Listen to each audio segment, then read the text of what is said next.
AS Level Biology 9700, Paper 1, Variant 2, October, November 2025.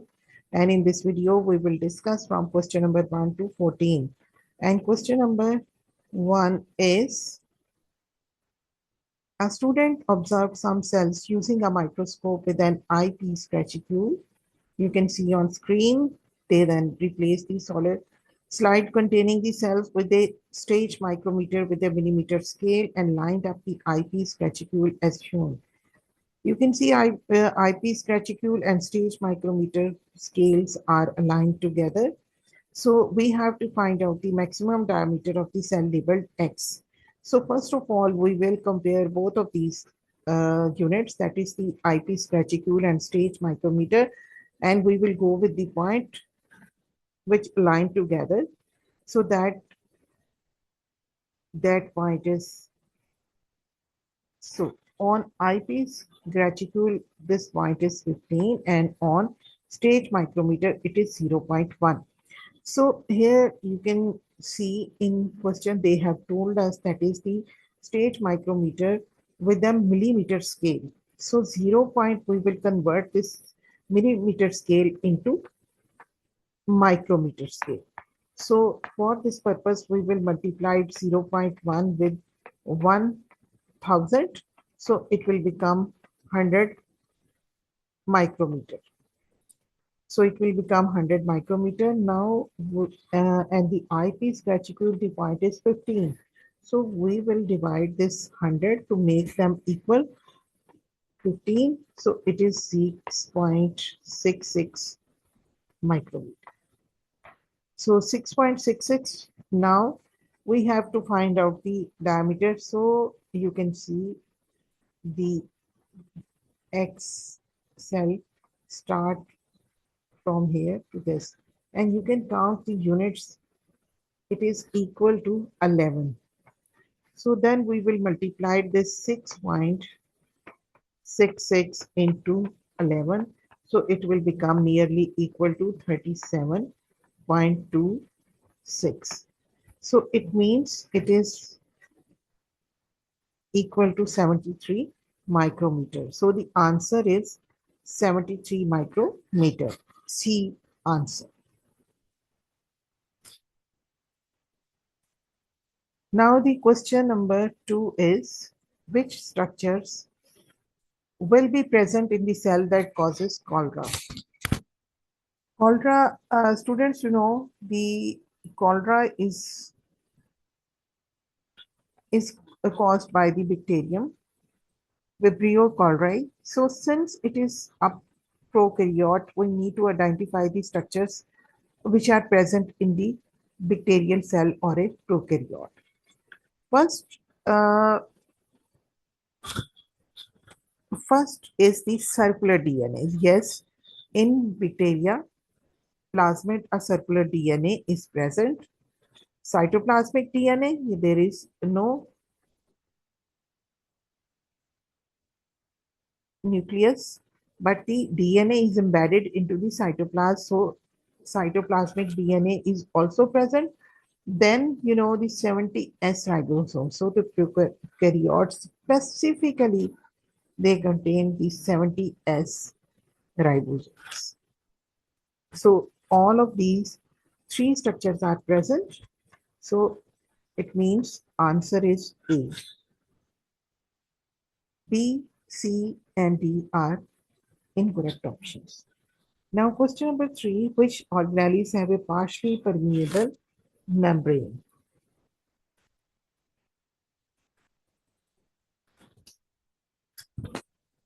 Golgi apparatus. Golgi apparatus system, you know, of membrane bound sacs or cisterns. So it has a membrane. Then lysosomes, these are spherical shapes which have single membrane and they contain enzymes inside. So they have membrane. Mitochondria, you know, the organelle which have double membrane system, outer and inner membrane. And then we will go with the fourth, ribosomes. These are complex organelles which are made up of RNA and protein. They are non-membranous structure. They don't have membranes.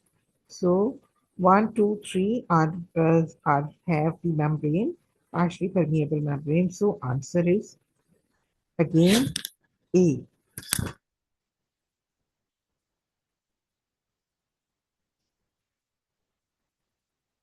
Now question number 4 is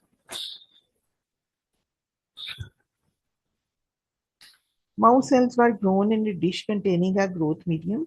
Radioactivity labeled amino acids were added to the growth medium.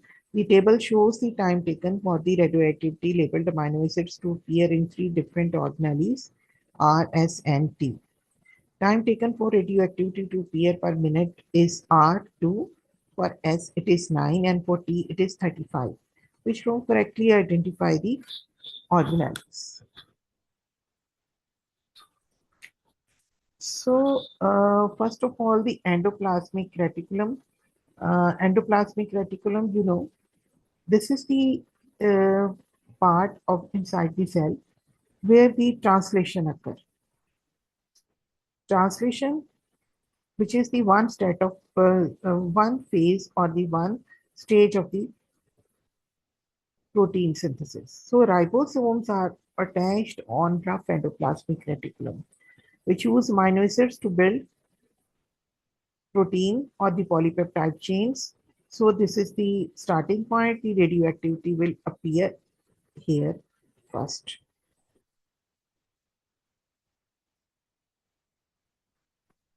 Secondly, second is the you can see the second part, which is the Golgi body or lysosomes are left behind. We will go with the Golgi body first. Once the protein is made in the endoplasmic reticulum, first of all, rough endoplasmic reticulum. When the translation occurs, and then what happens? The Golgi body protein is made. It is transported via vesicles to the Golgi body for modification. Modification takes place and temporary storage over there. So this happen organis in first in 2 minutes and then in 9 minutes. So it will be the S Golgi body. And the third, lysosomes or Golgi vesicles. So the Golgi body uh, sorts the finished proteins into the vesicle. Some of these become lysosomes. The lysosomes contains the digestive enzymes. So this is the final destination. So radioactivity appears here last, T which is 35. So C is the correct option. Question number 5. And question number 5 is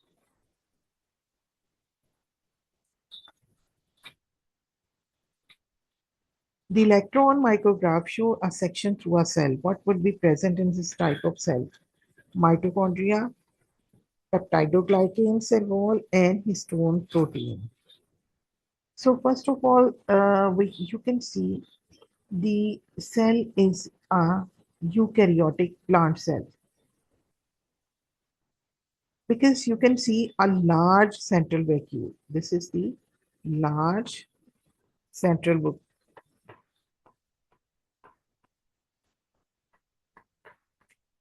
because it is a large central vacuole is only present in the plants, and you can see chloroplast as well.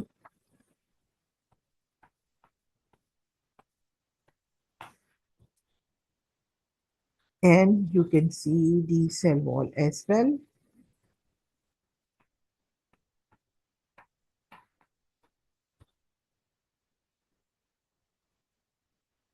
So after mitochondria, what would be present in this type of cell?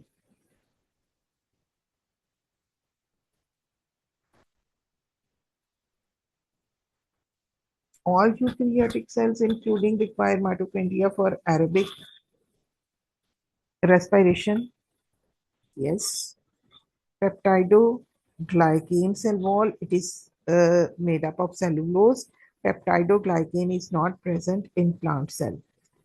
Peptidoglycan is present in the bacterial or prokaryotic cells. Then histone proteins, yes, histone proteins in eukaryotic cells are also present because the DNA is wrapped up in histone protein. So according to this, we will go with the answer B. B is the correct option of question number 5. Now we will move towards the question number 6. And question number 6 is a student carried out 4 tests for biological molecules. The observations are shown in the table. Test which they have iodine is orange. Iodine orange means negative, it gives, or absent. Burette is purple, so it shows the positive results. Benedict orange, so it is also positive. Emulsion clear, so it is also negative. It means carbohydrates or starch is present over there and protein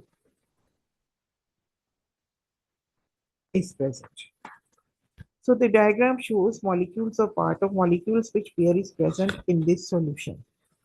So first of all, we will go with the molecule 1. So this shows a chain of amino acids held together by the peptide bonds. You can see these peptide bonds. So with the NH. So it means these are the amino acids or chain of polypeptide or protein chain. And second molecule is complex carbohydrate polysaccharide. You can see glycosidic band.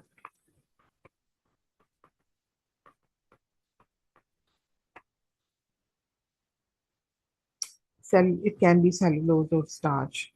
So it shows negative, so it is not present. It is present. Now we will go with the next two molecules are there.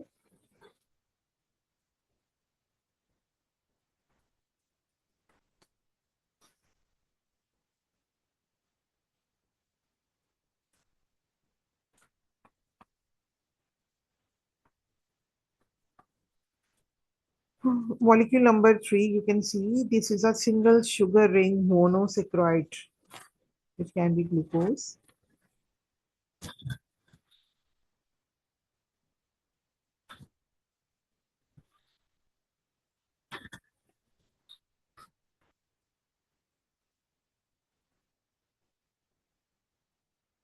Which is present, it gives the positive result orange.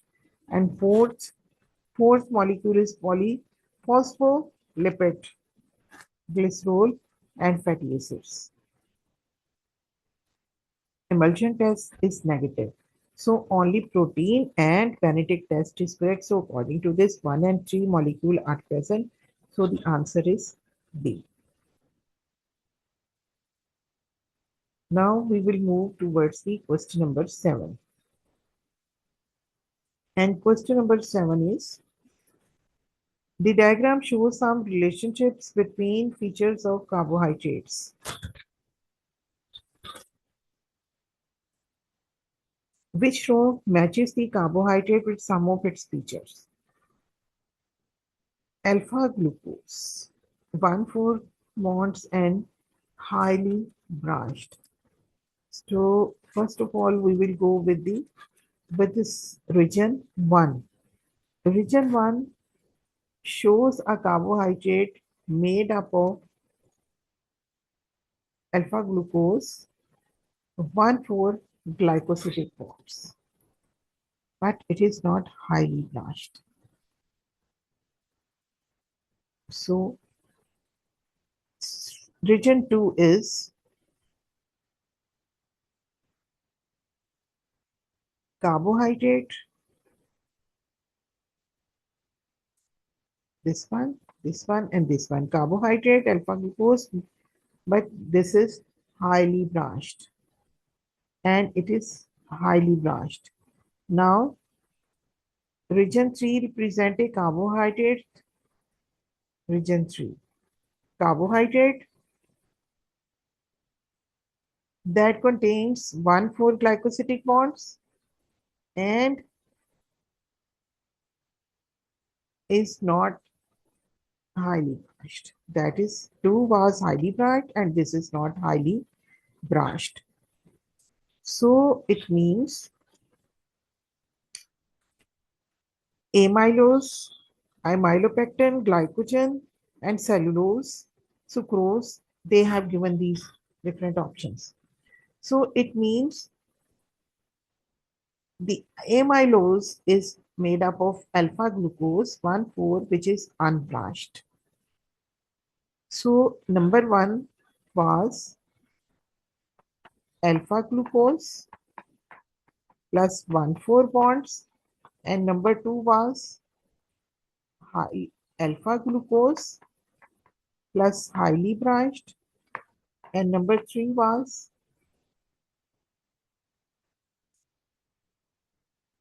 alpha glucose 1,4 glycosidic and not highly branched, not highly branched. So it was highly branched. So amylose is alpha glucose and 1,4 glycosidic bond. So it is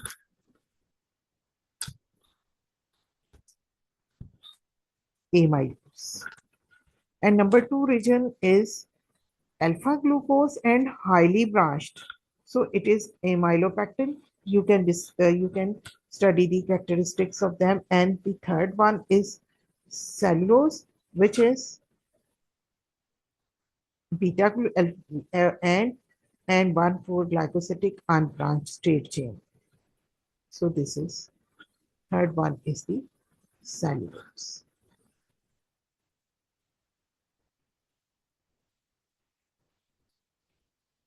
So we will go the answer B over here.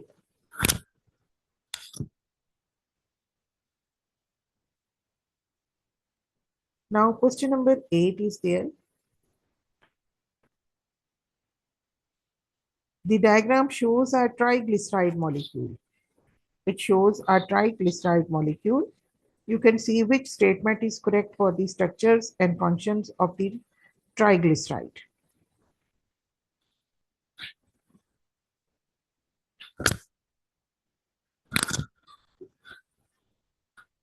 Which the glycerol head forms hydrogen bonds with water in cytoplasm to produce all droplets.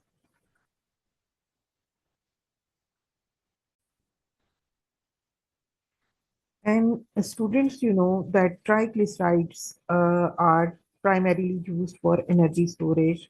So the long hydrocarbon tails contain a high proportion of carbon-hydrogen bonds.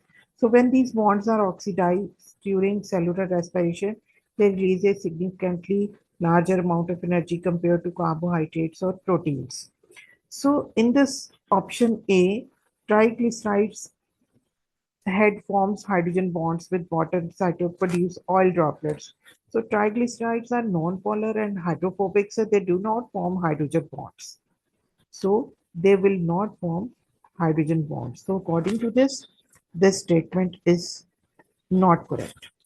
Now we will go with the second statement. The hydrophobic fatty acids allow only small molecules to pass through the cell surface membrane. Energy reserves are stored in adipose. They describe phospholipids in a bilayer, but not triglyceride. Phospholipid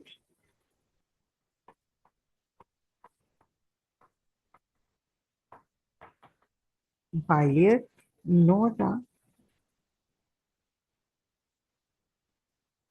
fatties. So it is again not correct option. It packed closely with identical triglyceride molecules to form energy reserves in lysosomes. Energy reserves are stored in adipose tissues, not in lysosomes. In lysosomes, there are, you can say, digestive enzymes. Lysosomes contains digestive enzymes, not energy reserves. So again, this is not correct option. It has long hydrocarbon chains. So these are the long hydrocarbon chains that release high energy outputs per unit mass when oxidized. So, you know, they this is the correct option because when these bonds are oxidized during cellular respiration, they release a significant largely amount of energy compared to. So, according to this, D is the correct option.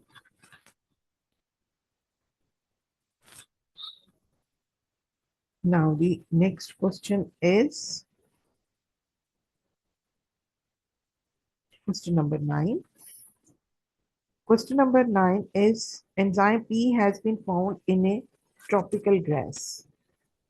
So, the enzyme catalyzes the hydrolysis of the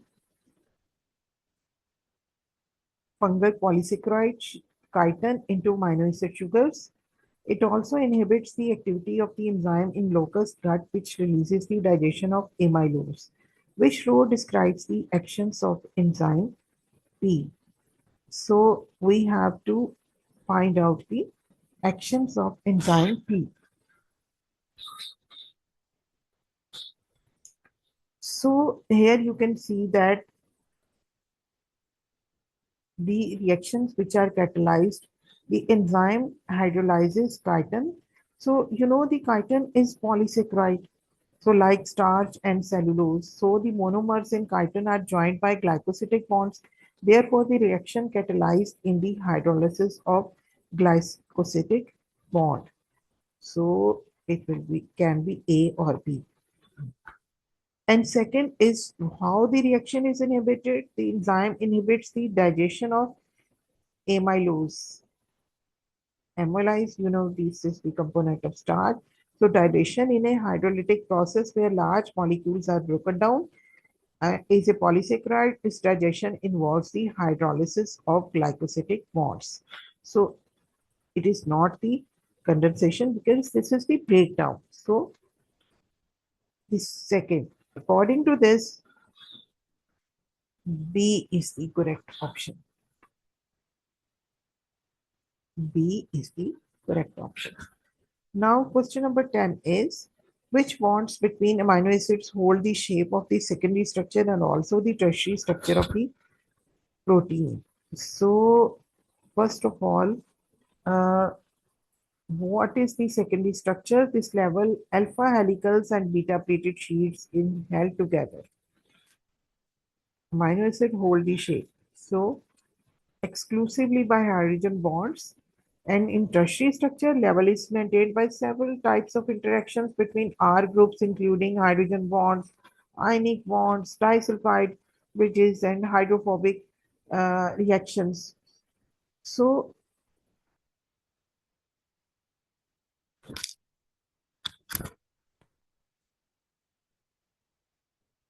we will go with the hydrogen bonds.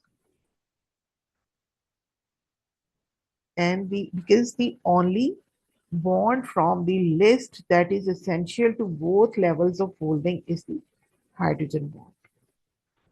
All they are present, they are making up the functions, but we have to find which bonds between hold the shape of the secondary, which is essential for both of these structures, that is for secondary and tertiary.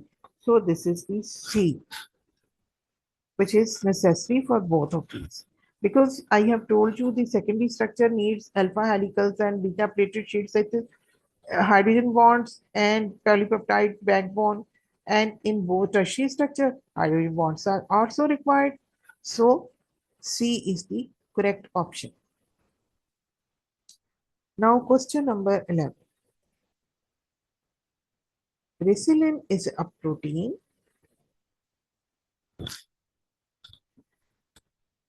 found in the wings of the insects. It is an elastic, fibrous protein, and scientists have suggested that it may have an important role in allowing the wings of an insect to fold and unfold without damage.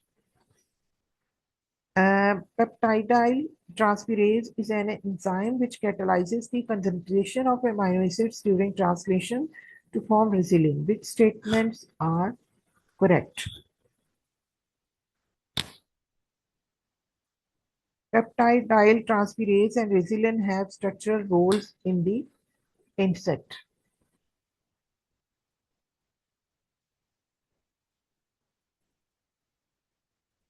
The statement one is not correct because peptidase transferase and resilin have structural role in the in the insect. This is not correct because the peptidyl transferase is an enzyme, so it do not play any role in structure of the insect. So this statement is not correct. Peptidyl transferase is a globular protein, and all enzymes are made up of proteins. And because they have told us in the start of this, that is the fibrous protein. Peptidyl transferase is soluble in water. Yes, they are is soluble in water. So second and third statement is correct, and we will go with the D.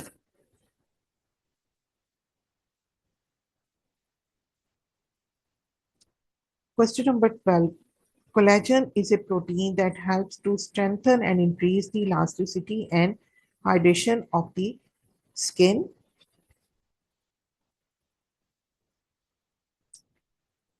Aging can lead to dry skin and the formation of wrinkles due to the body producing less collagen, which row is correct for the structure of the collagen in the skin.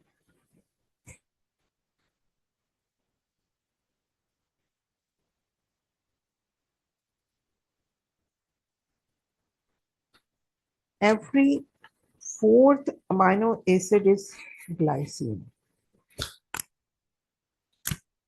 Actually, every third is glycine. So this is not. Then the second one is this is the fibrous protein. Yes. Collagen consists of long insoluble cross-linked polypeptide chains, high tensile strength. So this is the fibrous protein. So we will go with the option C. Now, question number 13 is there. Question number 13 is, what is the effect of an enzyme in an enzyme catalase reaction? It decreases the activation energy and decreases the energy yield. The enzymes are biological catalysts that speed up reaction by lowering the activation energy. Therefore, the overall energy yield not change energy, it remains unchanged. Decreases the active and has no effect on the energy. Yes. Increases the activation energy. No, it will not increase. Decrease it and increases the energy yield. Energy yield will not increase. It will remain the same. So according to this, B is the correct option. Now last question of today's video is 14, and which is, how is the Michael-Menten constant used? Km.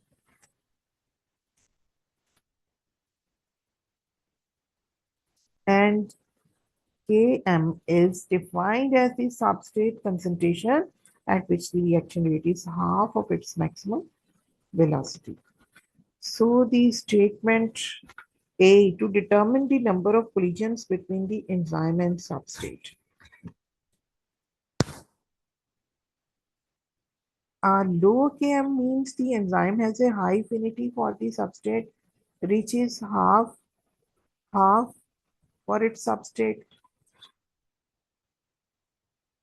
So here we will compare the affinity of enzymes, not we will determine the number of collisions between the enzyme and substrate. So this is not the correct. B is the correct option because this is we are going to compare the affinity for the enzymes for their substrates. To find the maximum velocity, we will are not going to find out the maximum velocity. We will find out to the substrate concentration at maximum velocity, half of the velocity and maximum velocity. To find the optimum rate of reaction, no, we are not going to find out the optimum rate. We are going to a low Km values, the enzyme has a high affinity, so we are going to compare the affinities.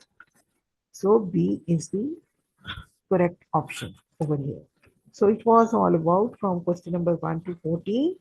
Please like, share and subscribe my channel. Thanks for watching.